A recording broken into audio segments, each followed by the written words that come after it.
Okay, so we're at time. So I'll kick things off. Welcome to 3rd of October. We've got a few announcements on the agenda, which I'll let you all read. Most importantly is Family and Friends Day is on Friday. So if you wish to take that, then please go ahead, stick that in Roots so people know. And on the discussion items, so I wanted to just share a little bit around the upcoming performance reviews or talent assessments that have been called this time round. So good news is we've actually got some info on this quite early this time, which is an improvement from some previous years, so that's good. So this time sort of major changes are the entire process is going to take place inside Workday. And there's a new additional optional self-assessment step has been added in. So I definitely want to sort of really emphasize that is optional. But at the same time, it is intended to kind of give you some time to self-reflect and also to make sure that Michele and I are both aware of kind of what you would consider your highlights. So if you do decide not to take part, which is totally fine, I do recommend that you also consider just putting a few bullet points into your one-to-one agenda, have a brief sort of think about things so that you don't sort of completely skip over this step. But you don't have to do that in Workday and you don't have to sort of go through the full timeline. I have just popped in the timeline here which is from the handbook, so you can see it there. It may update. Probably the main things to be aware of here is this very long timeline. So those things are kicking off today. Actually, is the first day of the timeline. The actual sitting down and going through reviews together, which you'll be yourself and your manager, will actually happen most likely in January. So that kicks off, that's point 8. So that will be somewhere between the 19th of December and the end of January. Anyone who reports to me, it's in January, right? Because there's no way we're squeezing that in between the 19th and the end of the year. So just to be aware of that, right? So those things do kick off. There will be some periods where it will be very quiet, but it is all going on. I also want to just add in there as well about the fact that this time around it's being called talent assessment. It's not an assessment of your talent because we know you're all super talented. It's an assessment of how things have gone this year, how what sort of things you've managed to achieve and what growth you've seen, right? And then setting you up for growth and goals and things for next year, right? Like it's not a judgment of are you talented or not. Does anyone have any questions around anything to do with that?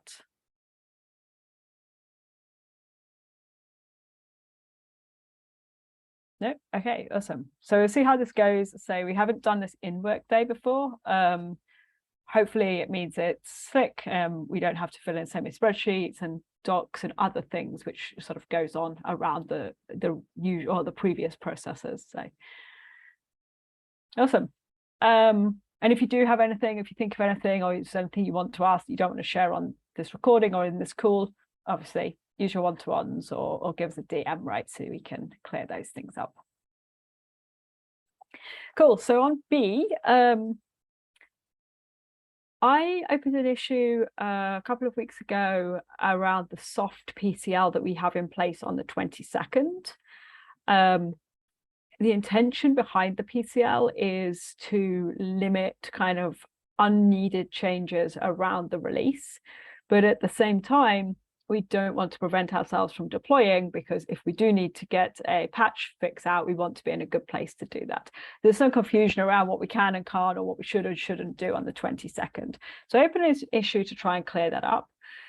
Now, a couple of suggestions have come up. Steve's suggestion was simply like, why don't we just exclude deployments from soft PCLs?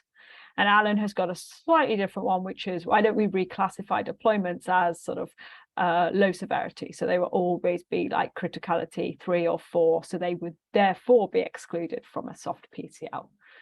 One of the big changes I could think of if we did this was technically we'd still be able to do deployments on Family and Friends days and over the holidays, which would be bad. We usually take those days off.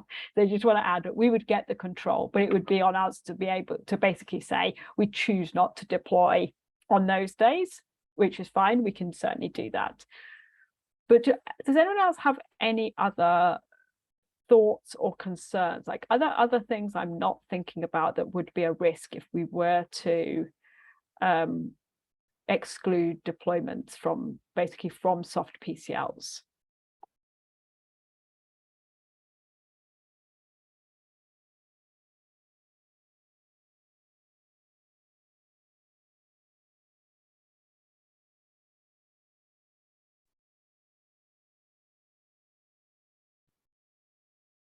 Cool. Okay, so nothing obvious. What I'll do is I'll go ahead and get an MR created, which adds some wording around something like this.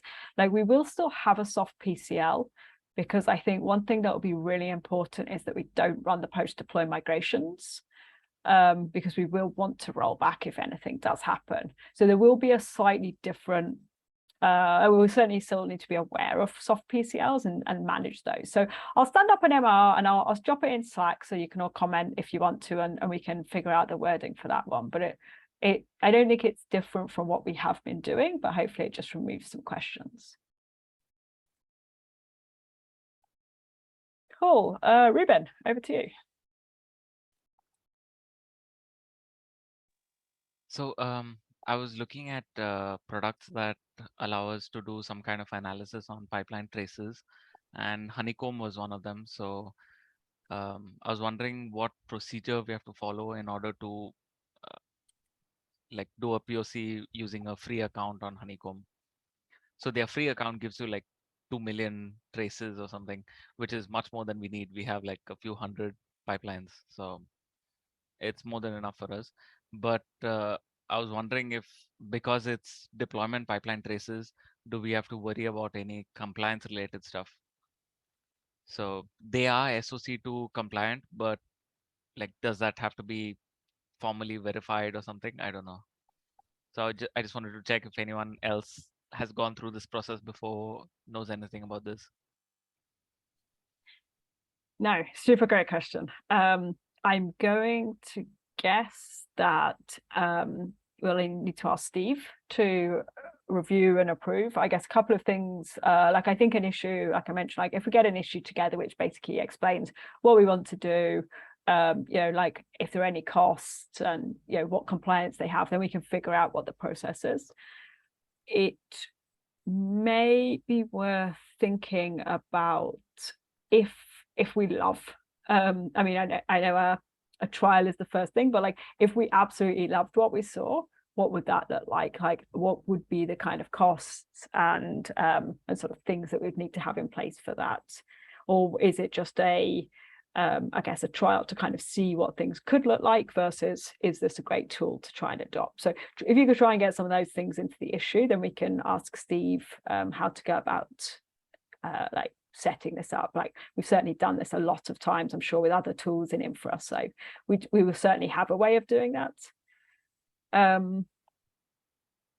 Also to consider, it might be in there already, is around essentially like dog fooding, I guess. Like, we have the 5x, I believe, so it will need to be 5x times better than something we could build to be able to meet the dog fooding. I'll just find.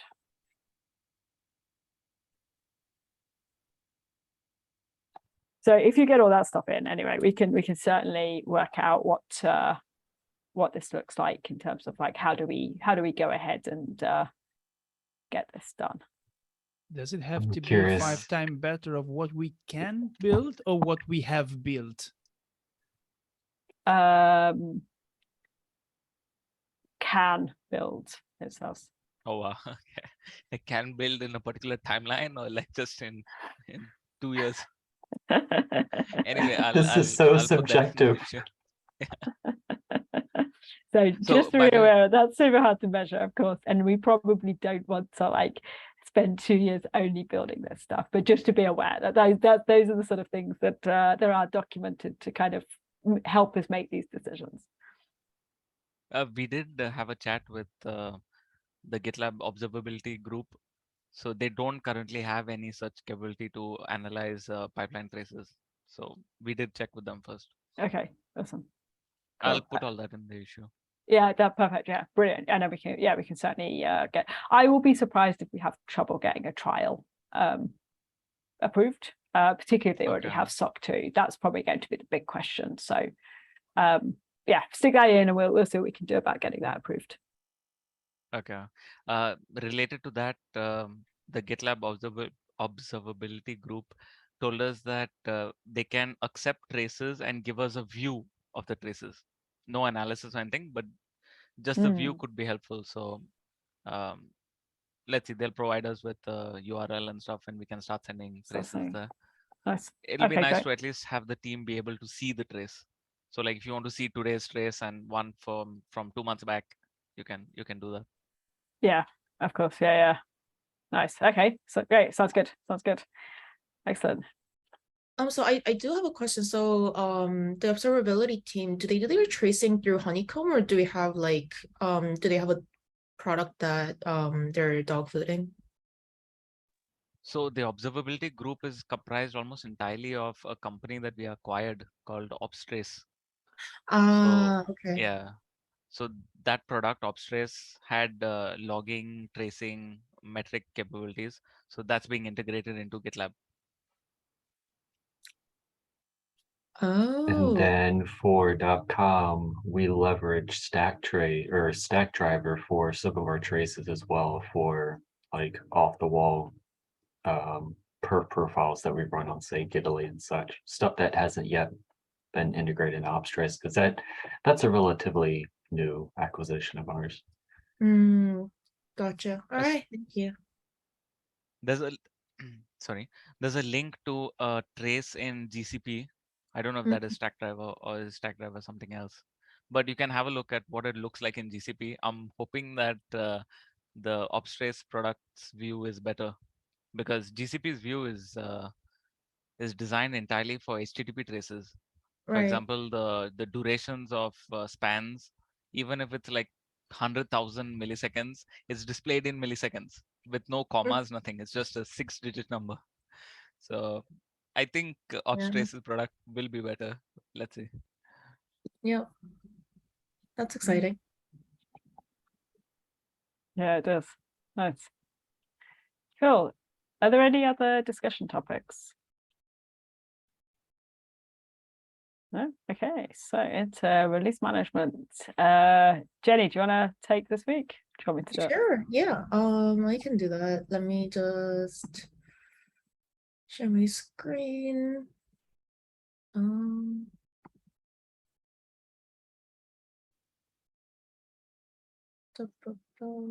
I repeated the same mistake as last week and do not have everything open. So give me a minute.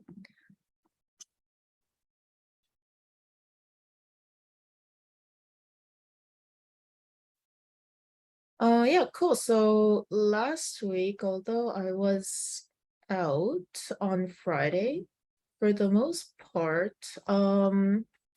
yeah, that's how the graph is looking like from what I remember. And I wrote this down this morning. There was this incident, so we kind of see the not promoted going up over here, but I'm not actually sure why this bump is happening.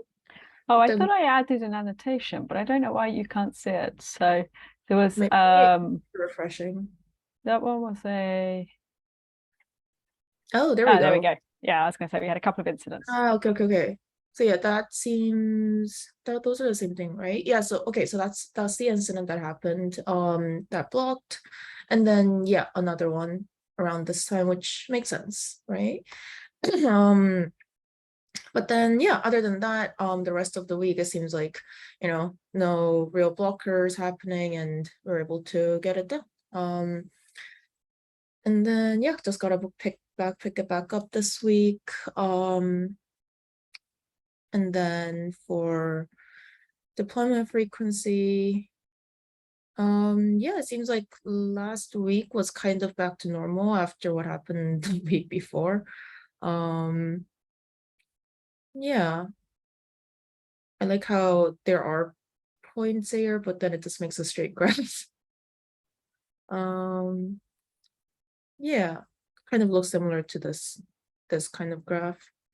And then lead time for changes. I think we're going back to how it kind of generally looks like this week. Last week was a bit, abrupt because we had a PCL at the beginning of last week as well, so that always makes it that too. Yeah. But yeah, nothing too out of the ordinary from what I can tell. And then this is the blockers, right? Yeah.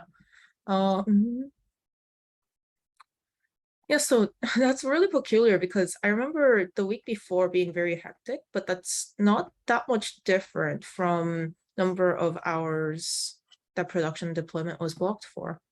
The PCL contributes a lot of that as well, though. So on the last week? On last week. Gotcha. So I think overall last week was probably less hectic. Like we had 5 things versus 6, but one of the 5 was a PCL. So it probably contributes a little bit. I see. Yeah. That is pretty much it. Questions, comments?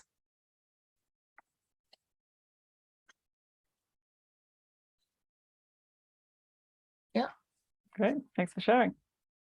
Cool. Is there anything else anyone wants to bring up on this recording? No? Okay, I'll stop the recording.